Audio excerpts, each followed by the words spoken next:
বন্ধুরা, রোশনাই সিরিয়ালের আজকের পর্বে দেখানো হবে রোশনাই আরণ্যককে জিজ্ঞাসা করে বন্ড পেপারে সই করেছেন। আরণ্যক বলে হ্যাঁ করেছি, আমি সই করব না তো কে সই করবে। আর রোশনাই, তুমি ভালো হয়ে গেলে আদিত্যকে সব টাকা পেমেন্ট করে দেব, আর আমি চাই না আমার স্ত্রীর অপারেশনের টাকা অন্য কেউ দিই। রোশনাই বলে চুপ করুন স্যার। আরণ্যক বলে ওই দিনের মিথ্যে বিয়েটাই আমি বিশ্বাস করি, তুমি আমার স্ত্রী। রোশনাই, অপারেশনের পর যখন তোমার জ্ঞান ফিরবে তখন কিন্তু তুমি আমাকেই ডেকো, আর তুমি একদম ভয় পাবে না, তোমার কিচ্ছু হবে না। রোশনাই বলে ভয় কেন ভয় পাবো স্যারজি, আমি তো মরতে ভয় পাই না। আরণ্যক তখন রোশনাইয়ের মুখে হাত দিয়ে বলে চুপ করো রোশনাই। নার্স রোশনাইকে বলে ম্যাম, আপনি মরার কথা কেন বলছেন, এত ভালো ডক্টর আপনাকে অপারেশন করবে, আপনার কিচ্ছু হবে না। আর আরণ্যককে বলে স্যার আপনি কি ম্যামের হাজব্যান্ড হন। আরণ্যক তখন কিছু না বলে মাথা নেড়ে বলে। নার্স বলে আমি ঠিকই ধরেছি স্যার, আপনি বুঝি কাজের জন্য শহরের বাইরে ছিলেন। রোশনাই নার্সের এই কথাগুলো শুনে নার্সকে বলে আমাদের দেরি হয়ে যাচ্ছে। তখন নার্স বলে হ্যাঁ চলুন। এরপর নার্স রোশনাইকে নিয়ে অপারেশন থিয়েটারের দিকে যায় এবং রোশনাইয়ের অপারেশন শুরু হয়। কিছুক্ষণ পরেই দেখানো হয় আরণ্যক রিসেপশন রুমে ছুটে আসে আর বলে আমার মনে হয় অপারেশনের সময় রোশনাইয়ের কোনো প্রবলেম হয়েছে, প্লিজ আমাকে বলুন কি প্রবলেম হয়েছে আর আমি কোথায় গেলে ডক্টরের সাথে কথা বলতে পারবো। তখনই ডক্টর সেইখানে আসে। রিসেপশনের লোকটি ডক্টরকে জিজ্ঞাসা করে বলে ম্যাম, আপনার তো এখন অপারেশন থিয়েটারে থাকার কথা। তখন আরণ্যক আদিত্যর চোখ বড় বড় হয়ে যায়, নিশ্চয়ই অপারেশনে কোনো প্রবলেম হয়েছে।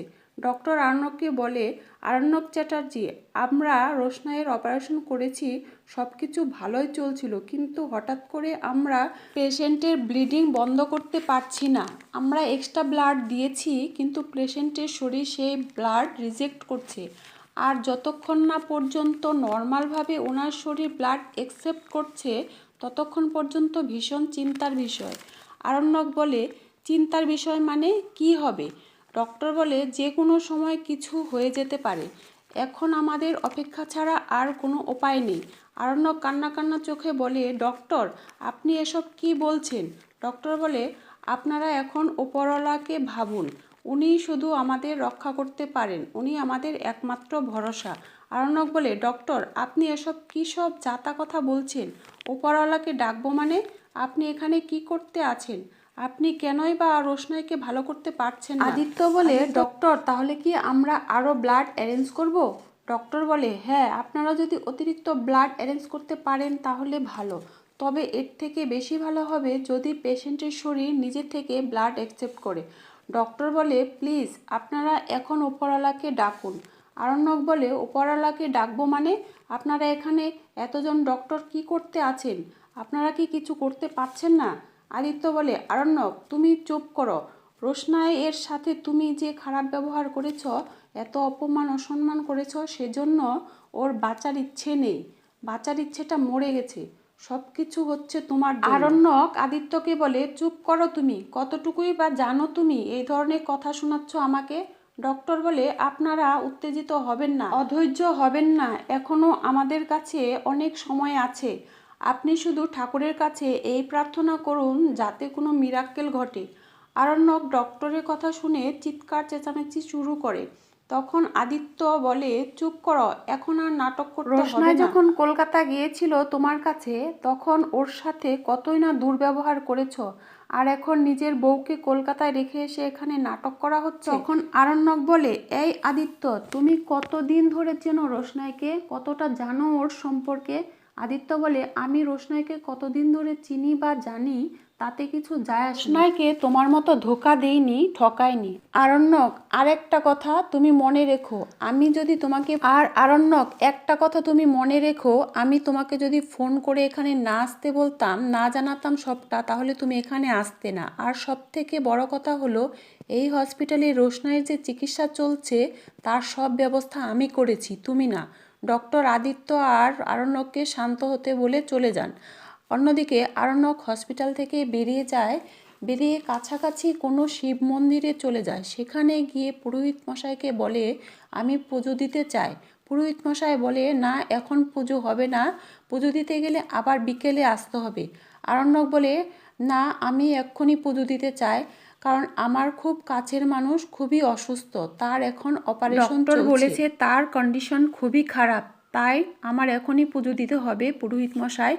পুরোহিত মশাইকে খুব জোরাজুরি করাতে পুরোহিত মশাই পুজো দিয়ে দেন।